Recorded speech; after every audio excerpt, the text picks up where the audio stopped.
many parallels do you find between yourselves and the Atlanta Braves? How similar do you guys think you are?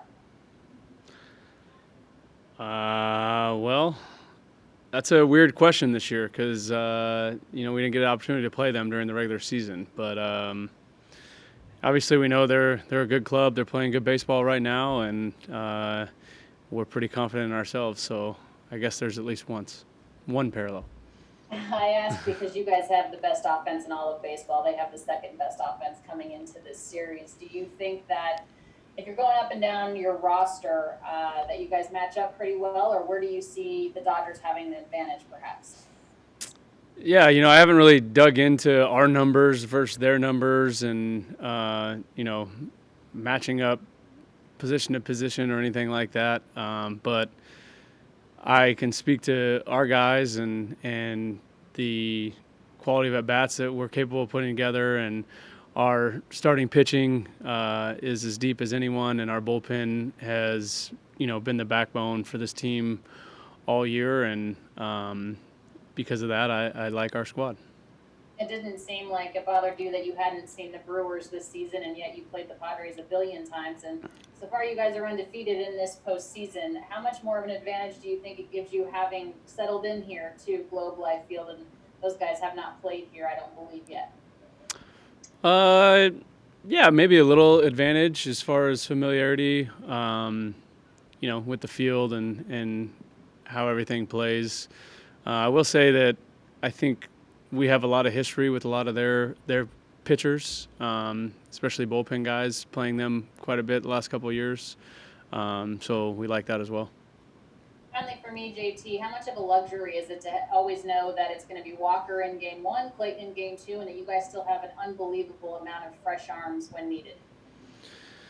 Yeah, I think obviously finishing that last series in 3 games and keeping our guys as fresh as possible is huge for us. And, you know, there's a lot said about Walker and Clayton going 1-2, and it is a luxury, but, our other 3 starters are pretty special as well. So to have those 5 guys in a 7-game series, it feels good knowing that we're going to trust those guys, and we can trust those guys, and they're going to go out and compete and give us a chance to win a baseball game every time they take the mound. Next question's from Dave Valseo. Go ahead. Hey, Justin, what prompted you to have that meeting before game one of the NLDS at the workout? And do you feel like your message was heard, whatever it was? Yeah, I just wanted to take a few minutes. Me and Mook had talked about it leading up to it, and just address the team and make sure everyone's on the same page. And it's obvious we all know what's at stake and what we're playing for, but just to know that, remind guys that not everything's going to go our way. It might not always be easy, but as long as we keep mentally grinding and supporting one each other and playing as a group together, we'll be all right, and we'll get through anything. You've seen Cody's entire career. You've had a really great view. Where would you say he's at right now, considering the roller coaster type of season he's had? He's one of the best athletes I've ever been around, and he can affect the game in so many ways. Just like Mookie, he can hit the ball at the park. He can find holes, take his walks, steal bases, plays unbelievable defense, and has a absolute cannon for an arm. So every time the ball goes towards him, or he's in the box, he's a guy that you can't take your eye off of. Feel like at the plate he's back to what you saw in the first half of last year? You feel like he's close to that? I feel like his at-bats have been as good as anyone's in these postseason games so far, and I think he's confident. I think he's feeling good. I think he's locked in, commanding the strike zone, and when he commands the strike zone, he's a tough out. Next question's from Bill Plunkett. Go ahead. The other day, Dave said he felt this team was better equipped offensively for the postseason than in previous years. Do you agree, and why would you say it's so. Yeah, I mean, I think just the experience, postseason experience. Obviously, the more and more you go through it, the more and more comfortable you are in big moments, and the depth. I think a lot of people talk about 1 through 9 in a lineup, but for us, it's really 1 through 13 or 14 or however many position players we have. I think we trust every single guy to go up and put together a quality at bat every single time. And when you do that, it puts a lot of pressure on other teams' pitching staffs, and it really lengthens out the game for them. You've had really good offenses for years now, but it's let you down at key points in the postseason. What's the difference there? What has to change in the postseason?